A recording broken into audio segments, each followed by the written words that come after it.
Hello everyone, I hope you all are fantastic. Students की demand थी कि ma'am please knowledge enhancing videos upload कर दिया करो।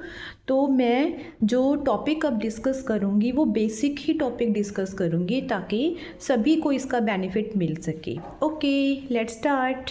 तो आज हम स्टार्ट करेंगे हमारी जो फर्स्ट डिजीज़ है, that is the enteral gastritis. Clear. अब इसमें सबसे पहले हमारे पास जो वर्ड आता है गैस्ट्राइटिस। जो गैस्ट्राइटिस है उसका मतलब हमारे पास कहाँ से लिया गया है? गैस्ट्रिक वर्ड से लिया गया है। जो गैस्ट्रिक है उसका मतलब क्या होता है? स्टमक।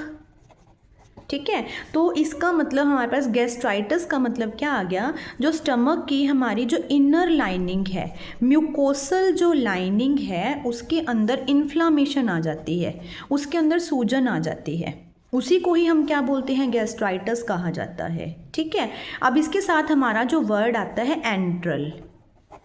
ठीक है, एंट्रल वर्ड हमने कहाँ से लिया है? ठीक है, तो इसके बारे में डिस्कस करते हैं। ठीक है, सबसे पहले हमारे पास ये स्टमक आ गया। ठीक है, स्टमक आ गया ये हमारे पास। स्टमक के हमारे पास 5 रीजन्स होते हैं। क्लियर। ठीक है, सबसे पहला जो रीजन होता है उसका कौन सा होता है? ये कार्डियक। सेकंड हमारे पास ये जो डोम शेप पार्ट होता है इसको हम क्या बोलते हैं? फंडस। थर्ड जो इसका पार्ट आता है that is the body.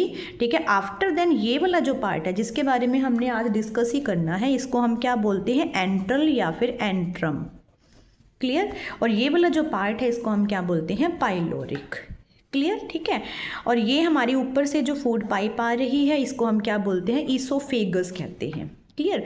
One by one मैं इनके फंक्शंस भी बता देती हूँ। ठीक है, जल्दी से। तो सबसे पहले जो कार्डियक पार्ट होता है, कार्डियक पार्ट का जो फंक्शन है वो क्या है? ये जो हमारी ईसोफेगस है, यहाँ से हमारा जो फूड आता है, खाना आता है, तो वो सबसे पहले कहाँ पर आता है? वो कार्डियक पार्ट के अंदर ही आता है।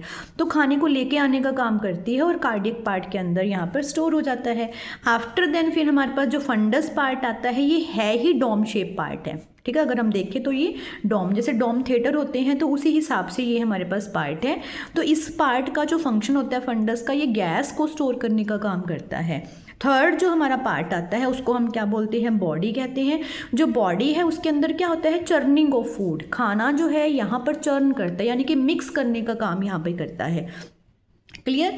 और एंट्रल ये पार्ट हम डिस्कस करेंगे ही करेंगे, ये भी हमारे स्टमक का एक पार्ट होता है। और आफ्टर देन आता है इसके बाद हमारा जो लास्ट पार्ट है, 5th पार्ट है, पाइलोरिक पार्ट इसको कहा जाता है। जो पाइलोरिक पार्ट है वो क्या करता है? हमारा जो खाना यहाँ से मिक्स हो चुका है, ठीक है, डाइजेस्ट हो चुका है, उसको फिर आगे, ठीक है, स्मॉल इंटेस्टाइन के अंदर पहुँचाने का ये काम करता है। स्मॉल इंटेस्टाइन का ये वाला जो पार्ट है इसको हम क्या बोलते हैं? ड्यूडिनम पार्ट इसको कहा जाता है।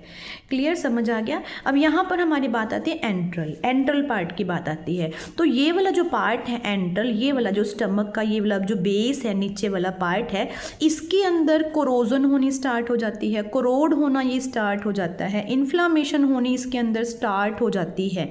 ठीक है, किसकी वजह से? कोज्ड बाय, ठीक है, मोस्ट इंपॉर्टेंट कौन सा है? H pylori bacteria.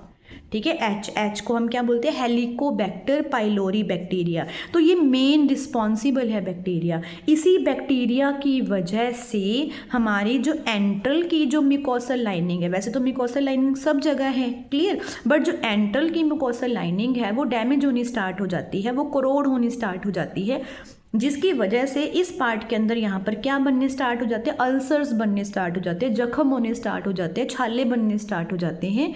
इसी को ही हम क्या बोलते हैं? Enteral gastritis. ठीक है, तो मेन इसका जो रीज़न है, ठीक है, मेन इसका जो रीज़न होता है वो हमारा क्या है? एच पाइलोरी बैक्टीरिया है, हेलिकोबैक्टर पाइलोरी बैक्टीरिया भी कहते हैं। बहुत सारे और भी हमारे पास, ठीक है, इसके कॉजेज़ हैं। ठीक है, जैसे कि हम बेसिकली स्ट्रेस तो देखो मेन है, हर डिजीज़ का जो मेन जो कॉज है वो स्ट्रेस है। स्ट्रेस की वजह से हमें बहुत सारी बीमारियां होती है। ठीक है, तो ज़्यादा कोशिश करनी चाहिए, हमें स्ट्रेस को अवॉइड करना चाहिए। आफ्टर देन इसका जो और कॉज है हम देखते हैं NSAIDs। ठीक है, NSAIDs की फुल फॉर्म अगर, ठीक है तो क्या है? हमारी non steroidal anti inflammatory drugs. Clear, समझ आ गया?